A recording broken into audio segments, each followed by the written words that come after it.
The afternoon sun filters softly through the tall windows of a quiet Roman apartment. Beyond the glass, the sounds of the city drift faintly, a passing scooter, a church bell, the muted laughter of strangers. Inside, Louise Saunders sits across from me, a cup of chamomile tea resting untouched between her hands.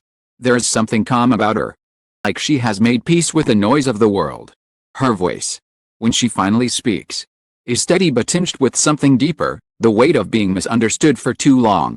For the longest time, I stayed quiet, she begins, her eyes tracing the rim of the cup. Not because I had nothing to say, but because peace was louder than words. The world had already written her story before she could. When Song Joong-ki announced his remarriage in early 2023, the internet turned into a courtroom. Headlines screamed, forums dissected, strangers speculated. She was called many things: the foreign woman, the replacement, the mystery bride. None of those names were hers. It had been almost 4 years since Joong-ki's divorce from Song Hye Kyo. Yet the shadow of that love story lingered like a ghost the public refused to let rest. To many, it was not just a breakup, it was the end of a fairy tale. Descendants of the Sun had blurred the lines between fiction and reality. And when the couple's real-life marriage crumbled, fans took it personally. He knew all of this before she married him. He told me early on, she recalls. He said, "People will talk. Connect dots that don't exist. But I need you to know, I don't want to hide you." She pauses, looking out the window. It takes courage to love someone the world refuses to forgive. Back in 2019, when the Song couple ended their marriage, South Korea was stunned. They had been a symbol of perfect chemistry, two of the country's most beloved actors turned real-life lovers. The divorce statement was brief, formal, and final. Neither side revealed the reasons. There were no accusations, no explanations, just silence. And that silence, in the public eye, became a canvas for imagination. A close acquaintance of Joong-ki once told a magazine, he wasn't angry. He was just tired. Like a man who'd forgotten how to rest. After the split, Joong-ki threw himself into work, new dramas, film projects, brand endorsements. He smiled for the cameras. But behind the scenes, friends noticed a certain quietness had settled in him. He stopped going out. He'd finish shooting and go home alone. One crew member said, he was healing. It was the kind of healing that hurts. Then came 2021, a year that would rewrite his story. Joong-ki was in Europe filming My Name is Lokiwon, a project that demanded both physical endurance and emotional depth. During a dinner with cast and crew in London, a mutual friend introduced him to Katie, a former actress who had left the industry years ago to focus on teaching and translation work. It wasn't love at first sight. She laughs gently. It was quiet recognition. They met again days later. This time by chance. At a small art exhibition in Notting Hill. He looked different outside the screen. She says. More human. He smiled like someone who hadn't done that in a while. Joong-ki didn't talk much about his past. And Katie didn't ask. I could tell he was someone who had learned kindness through pain. That's the kind of love you don't rush. For months, their relationship remained private. They exchanged letters when he flew back to Korea. Video called at odd hours between time zones. He'd tell me about the scripts he was reading. And I'd tell him about the books I was teaching. She recalls with a soft smile. We built something ordinary, and maybe that's why it lasted. But when their relationship became public, it shattered. The moment Joong-ki confirmed his marriage and revealed that Katie was expecting their first child, the internet erupted. Speculation, judgment, and resentment poured in from every corner of the world. Some accused him of moving on too quickly, others blamed her for the remnants of a broken fantasy. I was called names in a language I couldn't even understand. Says quietly. At first, it hurt. Then I realized that people weren't really angry at me. Angry that their illusion had ended. She remembers how Joong-ki reacted during those first few days of chaos. He told me, you don't have to fight them. Just live your truth. He meant it. Never defended himself publicly. Not because he was weak, but because he believed the truth doesn't need to scream. In Korea, silence can be misunderstood.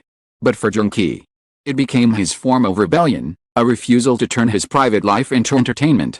When he held my hand in public for the first time, she says, it wasn't to make a statement. It was to tell me he wasn't ashamed of our love. In Rome was intimate, barely 20 guests. Mostly family and a few close friends. Or no sponsors, no photographers. Minor showcases. We didn't even plan it for the headlines. He recalls, laughing. It was raining that day. He said, maybe this is how we wash away everything old. Public wasn't ready to let go of the past. Every photo of them together was dissected. Every expression compared to the ghosts of old memories. When they smiled, people looked for sorrow. Some point, she admits. You stop trying to prove you're happy. You just live. That becomes your proof. The world saw her as a mystery woman, he saw her as home. He once told me, she says, her voice softening, that he used to think love had to be loud, dramatic, grand, movie-like. But with me, that it finally felt quiet, safe. When I ask if she ever felt burdened by his past, by the shadow of song Hye Kyo, she shakes her head. I don't compete with ghosts, she replies. Story didn't start with me. I'm just the chapter he found peace in. Outside, the Roman sky begins to darken. The bells ring again, echoing through narrow streets lined with memories. Katie takes a sip of her tea, now lukewarm. Exhales. You know, she says after a pause. People always think healing comes from forgetting. But sometimes, it comes from remembering, just more gently. That night, as I walk past the cobblestone streets and glowing cafe windows, I think about her words, about how love can survive judgment, how silence can be strength, and how even in the aftermath of heartbreak, people can still choose tenderness. Because perhaps the real story was never about what was lost, but what was found in the quiet that followed. Morning arrives softly in Rome. The kind of gentle sunlight that doesn't rush to be noticed. The air smells faintly of espresso and rain. The heart of a quiet neighborhood. Inside an apartment where life hums at its own pace. Joong is playing on the floor with his son. There are toy cars scattered around. Crayon drawing taped to the refrigerator. And the sound of laughter echoing through the small kitchen. He's the kind of father who reads every bedtime story like it's a script, Katie says, smiling as she watches them. He gives the characters voices. Even sound effects. Son laughs until he hiccups. This is a very different image of Joong, not the global star in designer suits, but a man with hair slightly tousled. Sweatpants. Trying to remember which shelf the baby bottle belongs on. Likes this version of himself, she adds. I think it's the one he was meant to be. Their life in Italy is deliberately ordinary. They go grocery shopping together. Stroll along the Tiber River with strollers and coffee cups. And stop at the same bakery every Sunday morning. Always be recognized, Katie says, but here. See him as a husband first. Not a celebrity. Still, peace never comes without echoes of the past.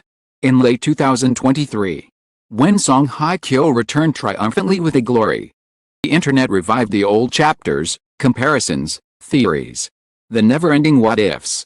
Joong's name reappeared in headlines. Tethered once more to a love long gone. When asked how she felt, Katie's expression remains calm.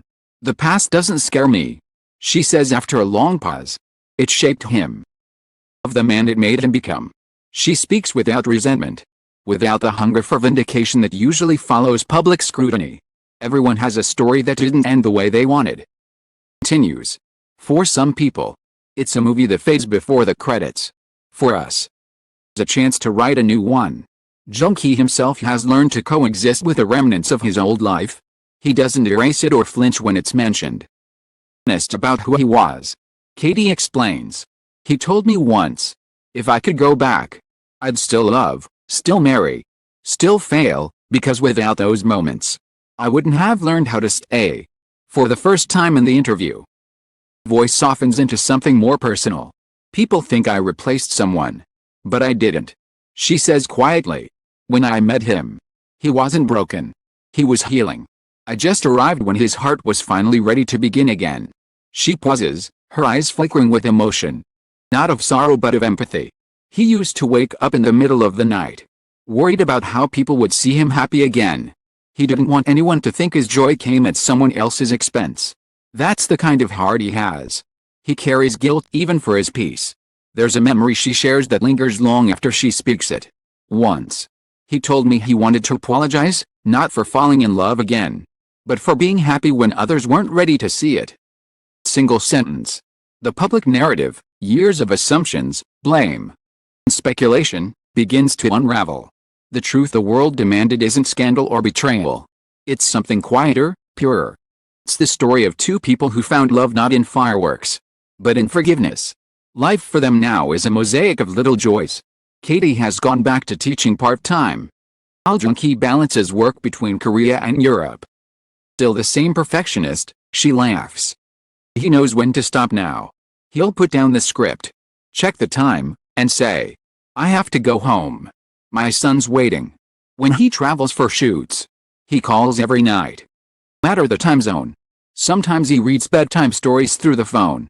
He says, sometimes he just listens to our son breathe until he falls asleep himself. Yet fame has a way of testing even the most grounded hearts. There are still articles, still whispers. But the difference now is how they respond, or rather, how they don't. We stop chasing explanations, Katie explains. Silence doesn't mean surrender. Sometimes it's the only way to protect something real. Tells me that Joong once compared their love to water. He said, "It doesn't need to be seen to exist. It just flows.